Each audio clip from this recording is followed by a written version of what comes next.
In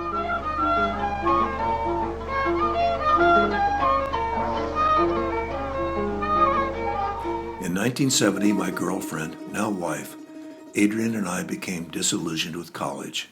We dropped out and decided to see the world.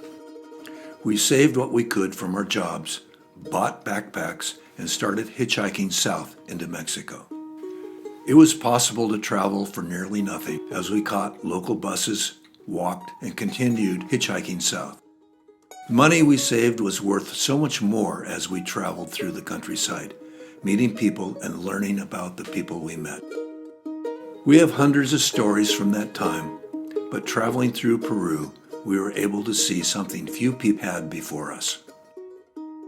There were few travel books at the time, and the only way to learn about places was through conversations.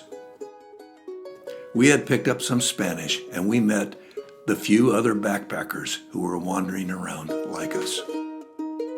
We had heard about a lost city high in the mountains of the Andes, and we decided it might be worth checking out. We knew nothing other than a vague story of what train to get on and where to get off. So we headed to the city of Cusco, high on the Altiplano. We ran into two Australian backpackers we had met hundreds of miles to the north. We told them the story we had heard about this archaeological site, and they asked to join us. I'm so glad that they did, because the only pictures we have came from a camera one of these guys was carrying.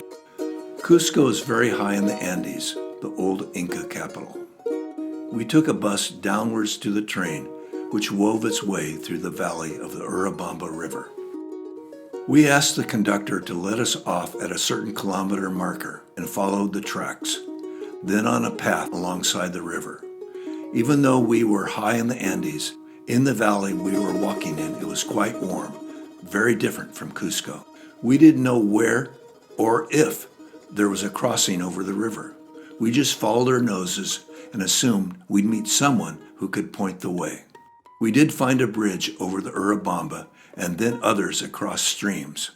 This one was kept up as opposed to earlier makeshift bridges. We came into a valley where local Quechua people were farming. We hoped to speak with them, but they either ignored us or purposefully turned away from us. We didn't meet anyone who spoke Spanish. Further on the trail, we met a man who we tried to ask where was Machu Picchu.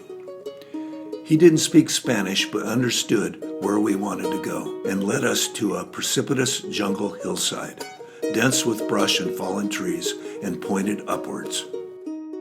The Australians, with their lighter backpacks, were able to make their way up using branches as handholds. But Adrienne and I couldn't get up the wildly steep slope.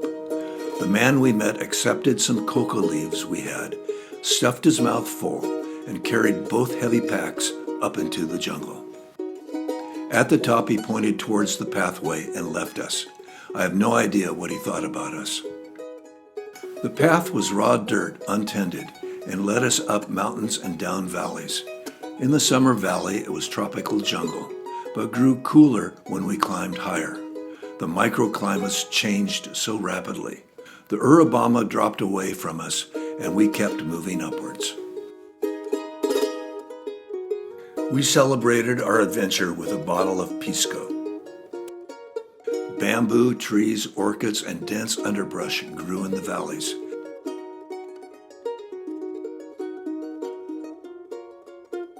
And occasionally we had to machete plants to keep along the trail. Trees littered our path, and we had to climb through obstacles in many places. We kept to the trail for a couple of days, higher into the mountains. At night, our companions would cut grass and branches to build shelters from the rain. We slept under rock overhangs or once in a cave. Eventually, we came to stonework which marked what is now known as the Inca Trail. It was quite overgrown, but much easier than the hike up the mountains. Nowadays, it is nearly manicured. As we hiked along the stone trails, we came upon smaller, circular buildings that we thought might have been outposts. These were also overgrown, but nowadays are well tended. These were built along the high cliff faces with a commanding view. Next, we came upon abandoned farming terraces where the waterways were still remarkably flowing. We drank the sweetest water we had ever had. We hiked through the high lakes and valleys until we came upon a dressed stone gate. As we walked through, beneath us was the wonder of Machu Picchu. No one was there. We didn't know anything about the ruins. We didn't know that the government had been gradually studying and cleaning the site for many years. Other hikers had visited, and we will be showing some of their photos, but we saw no one during our time there. The site of the city built so high up, cliffs on all sides, and the peak of Machu Picchu immediately behind was mind-boggling. There was no apparent path up Machu Picchu, and at the time it was completely overgrown, and we made no attempt to climb it. Now the paths have been cleared, and handholds are there to make it easier for the tourists. As we had been hiking, Adrienne was beginning to feel ill. We returned to Cusco, where she felt worse. And later, in Bolivia, we discovered she had hepatitis. We returned to the U.S. on a tramp steamer from Buenos Aires. Machu Picchu wasn't the massive tourist attraction it is now.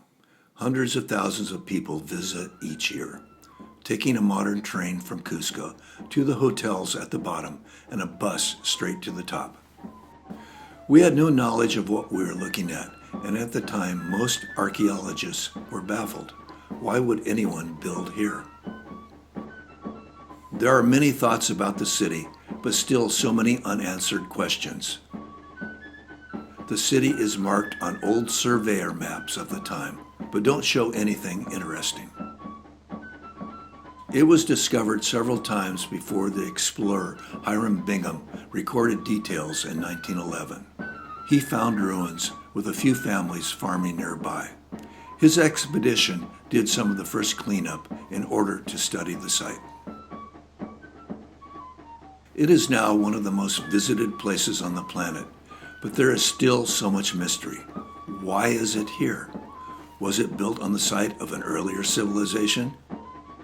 Quarries are very far away and across multiple valleys, and the Incas built it without the wheel or even metal tools to cut stone.